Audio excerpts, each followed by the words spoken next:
Rosemary avait 35 ans lorsque la vie l'a frappée le plus durement. Après 7 longues années de mariage et d'innombrables tentatives infructueuses pour avoir un enfant, son mari est parti sans un mot. Juste un petit mot sur la table de la cuisine. « Je n'en peux plus, je suis désolé. » Et juste comme ça, il était parti. Pas d'adieu. Pas de conversation en face à face. Juste le silence là où l'amour existait autrefois. Elle relut ce mot encore et encore, espérant qu'il changerait. Il ne changea pas. Pas plus que la solitude qui s'ensuivit. Rosemary affronta la honte, le chagrin et le poids écrasant des rêves qui s'échappèrent de ses mains.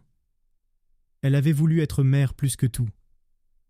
Mais désormais, elle était seule, sans enfant, divorcée, noyée dans les questions. Qui était-elle sans lui? Sans famille? Mais Rosemary n'était pas du genre à rester ensevelie sous la douleur. Un après-midi, en faisant du bénévolat dans un centre pour enfants en difficulté, elle rencontra 5 garçons qui allaient tout changer. C'étaient des frères, tous âgés de moins de 10 ans, habillés de vêtements dépareillés, les yeux pleins de questions. Leurs parents étaient morts dans un incendie. Ils étaient orphelins, rejetés. Les proches les avaient refusés, incapables ou refusant d'élever 5 enfants à la fois. Une assistante sociale les décrivit comme « un paquet que personne ne veut ». Mais Rosemary vit autre chose en eux. Elle reconnut la douleur, la peur, et ce silence si particulier qu'on entend seulement après avoir été trop souvent rejeté. Cette nuit-là, elle ne put dormir. Leurs visages hantèrent son esprit. Elle pensa à son rêve d'être mère, volée. Et là, une nouvelle chance se présentait. Pas la vie parfaite qu'elle avait imaginée, mais une vraie vie, brute, imprévisible. Un amour pur, inattendu, qui frappait à sa porte. Elle n'avait pas grand-chose.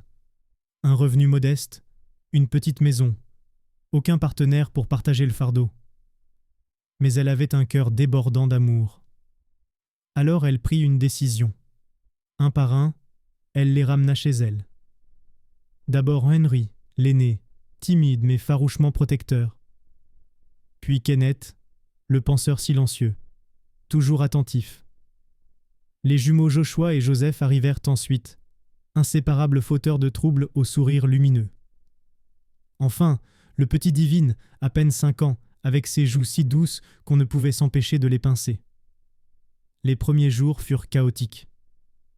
Les frais de scolarité s'accumulaient, la nourriture manquait parfois, les nuits sans sommeil devinrent la norme. Crises, meubles cassés, genoux écorchés, visites à la clinique. L'adolescence fut une tempête. Les attitudes changèrent, les voix montèrent, les portes claquèrent. Mais au milieu du désordre, quelque chose de magnifique grandit. Ils dansaient sous la pluie, pieds nus, riant comme des fous. Ils chantaient ensemble le dimanche, du gospel dans le salon, en mangeant du riz au gras, partageant des histoires. Rosemary leur apprit à faire des nœuds de cravate, à s'excuser, à cuisiner, et surtout à aimer. Elle n'était pas parfaite. Parfois, elle pleurait silencieusement dans la salle de bain. Mais elle n'abandonna jamais. Chaque câlin, chaque réprimande, chaque histoire du soir, tout était donné avec l'amour authentique d'une mère. Et peu à peu, les garçons s'épanouirent. Henry obtint une bourse universitaire. Kenneth lança un blog tech à succès. Les jumeaux ouvrirent une ligne de vêtements qui prit rapidement de l'ampleur. Divine révéla un talent musical qui bouleversa tout le monde. Les années passèrent. Certains partirent à l'étranger, mais tous revenaient toujours à la maison, chez elle. La petite maison de Rosemary était leur ancre. Elle n'attendait rien en retour. Leur bonheur suffisait. Le temps passa, rapide comme une rivière.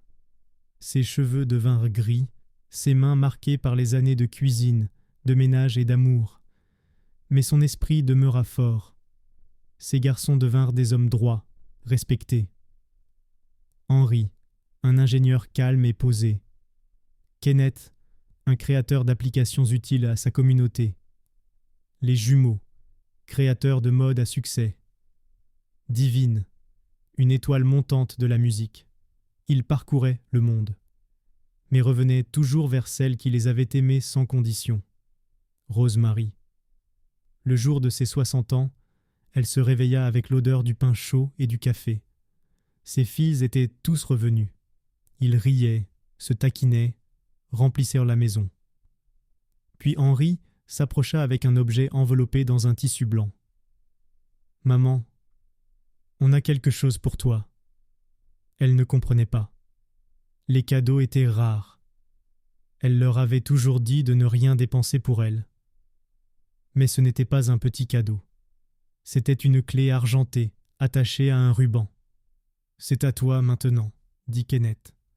Joshua et Joseph s'écartèrent, révélant une camionnette garée devant le portail.